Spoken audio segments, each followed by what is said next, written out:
साल 2006 की बात है। एक नामी कोएड स्कूल में अंग्रेजी की क्लास चल रही थी।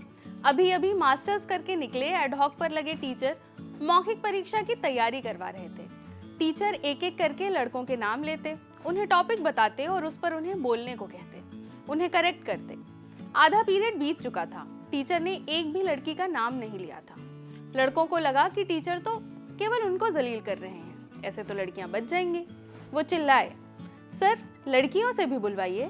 सर धीरे से बोले, लड़कियां क्या बोलेंगी।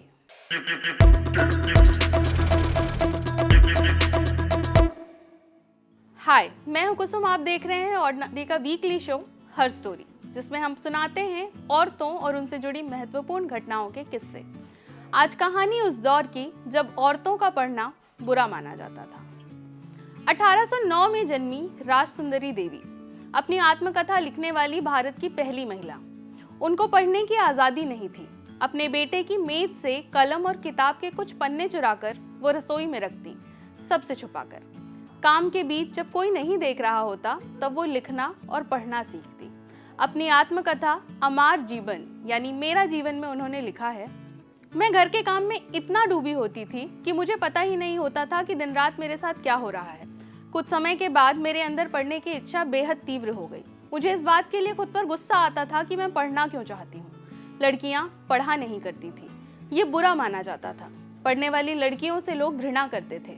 अगर कोई बूढ़ी महिला किसी लड़की के हाथ में कागज भी देख लेती थी तो वो बहुत नाराज होती, लेकिन मैं ये स्वीकार नहीं कर सकती थी। इसी तरह 1866 में जन्मी हेमावती सेन लिखती हैं, मुझे पढ़ना अच्छा लगता था, मैं लेक्चर सुनती थी, मुझे खूब मज़ा भी आता था, लेकिन मेरे पास पढ़ने का अधिकार नहीं था। मैं हर तरीके से लड़कों की तरह रहती थी, लेकिन पढ़ाई के मामले में मैं लड़की थी।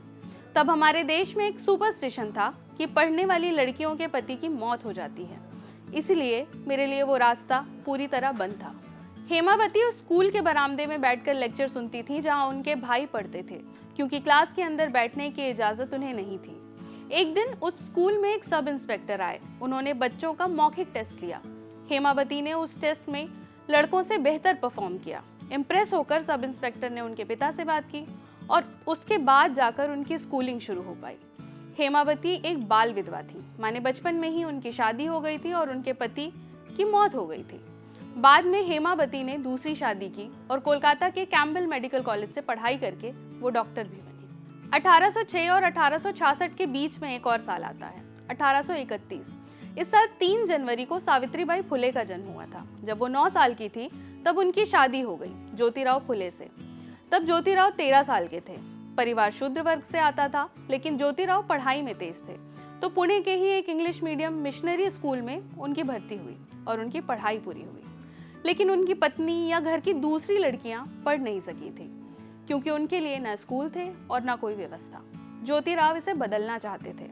उन्होंने अपनी पत्नी सावित्रीबाई और फुफेरी बहन सगुनाबाई को घर में ही पढ़ाना शुरू किया।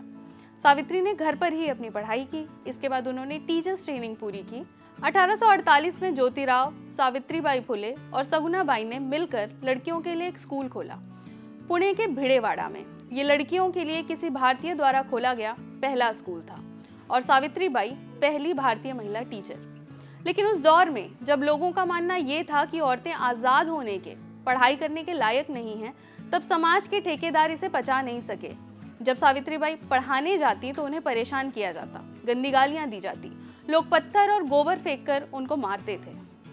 ज्योतिराव और सावित्रीबाई का परिवार भी उनके खिलाफ हो गया था। उन्हें घर से निकाल दिया गया। तब ज्योतिराव के दोस्त उस्मान शेख और उनकी बहन फातिमा शेख ने उन्हें रहने की जगह दी। फातिमा शेख बाद में देश की पहली महिला मुस्लिम टीचर भी बनी। बाद में उनके घर में ही सावित्रीबाई और फातिमा ने मिलकर लड़कियों के लिए एक और स्कूल खोला था।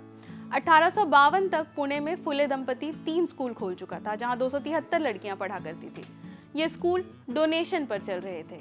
हालांकि 1858 में ये तीनों स्कूल बंद करने पड़े, क्योंकि 1857 की क्रांति के बाद अंग्रेजों ने स्कूलों के लिए फंड देना बंद कर दिया था। इन स्कूलों से भारत में लड़कियों की शिक्षा की नींव जरूर पड़ी, लेकिन उसके बाद भी पढ़ाई के अधिकार का स्ट्रगल जारी रहा।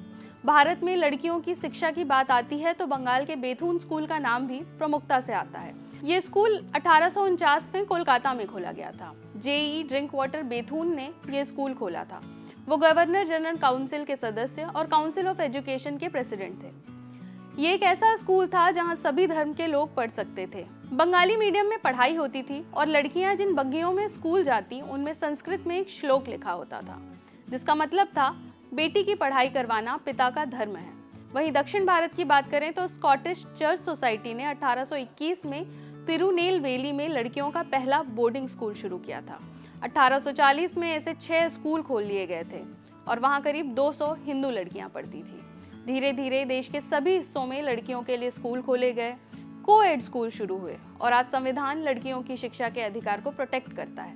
वहीं सरकार का बेटी पढ़ाओ अभियान भी लड़कियों की शिक्षा पर फोकस करता है।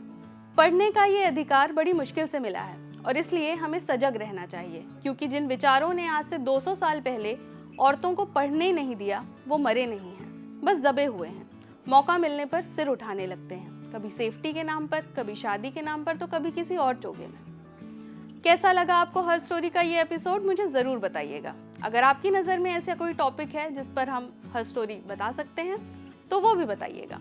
मैं हूं कुसुम, कैमरे के पीछे है मेरे दोस्त जतिन। देखते रहिए ऑर्डिनरी।